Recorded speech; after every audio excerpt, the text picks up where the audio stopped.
well, there's loads and loads of benefits. Like I said right at the beginning, quite often people don't always realise exactly what is in their lawn anyway, particularly if they're in an older property. In newer properties, it's probably not going to be as rich, but in older properties, if you just let it grow, you may be surprised at what's in there already.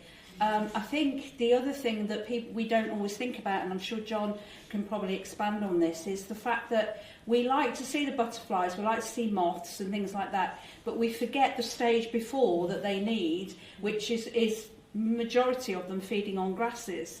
So we have to allow those grasses to grow so that they can feed on them. Just because we don't see them, because a lot of them feed in at night time, doesn't mean they're not there in the sward. So there's all of those things that you can be doing to allow things to go through a life cycle, which at the moment we tend to just chop down.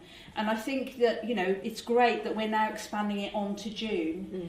One of the things I always get a little bit twitchy about is when you see on social media and people say it needs cutting because it's untidy. Well, we all have our own version of what's untidy. Mine may be a lot more than yours or whatever. But, we need to get over that kind of idea that things are untidy.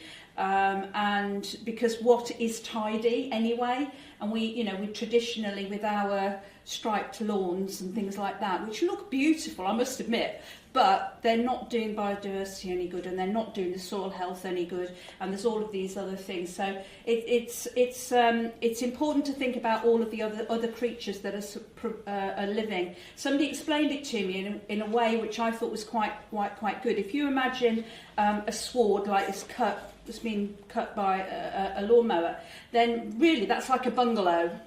So it's insects are going to be on one level on that. You let that grow a little bit. You've got a 2-storey house.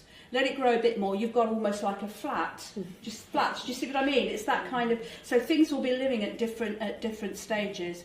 I do understand that. The other thing I would say with all of these things is that there has to be some maintenance there as well, because you can't just let things go wild. So when I worked at Wildlife Trust, I used to cringe when people say I want to turn my lawn into a wildflower meadow, because the work that it can take is far more than they're prepared to do. So that's why I always used to say to people, let it grow, see what's there. You've probably got some nice grasses in there. Enjoy it. Put a mow a path through so it looks like you mean it.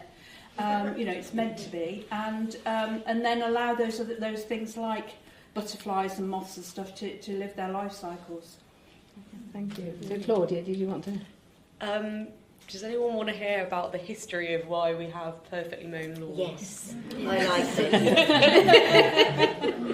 it. So I was quite shocked by this. I don't know if it will shock anyone else, but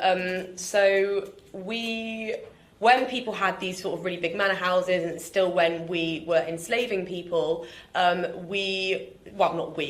super rich people wanted to show how rich they were by not growing food on their land anymore. Like, oh, we have so much money, we can just buy all our food. And then they realised, so they put their lawns in, and then they wanted to show how many enslaved people they had by getting them to do menial tasks that had no real benefit, like trimming the lawn with scissors. And then middle class people wanted to look richer than they were, so they started doing it themselves and pretending that they were having other people doing it, and kind of like self-regulating.